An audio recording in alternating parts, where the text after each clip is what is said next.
ওদের বিল কেন দিবে? এই ওয়েটার,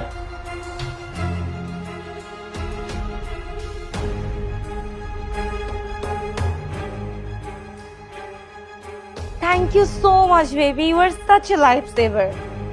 চলো।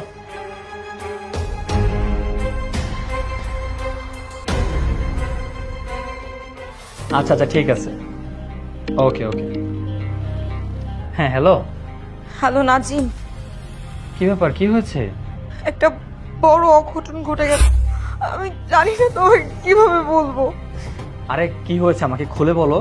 আমার মা না অনেক অসুস্থ হয়ে গেছে, মার ইমার্জেন্সি অপারেশন করাতে হবে, কিন্তু আমরা যা ছিল সমস্ত কিছু বিক্রি করে তো মায়ের অপারেশনের জন্য দিয়ে দিয়েছি, কিন্তু তারপরেও অনেকটা টাকা এখনো পর্যন্ত বাকি রয়ে গেছে।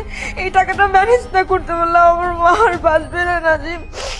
আরে বোকা, তুমি টেনশন কেন করতেছো? কি হয়েছে, কত টাকা লাগবে আমাকে ক্লিয়ার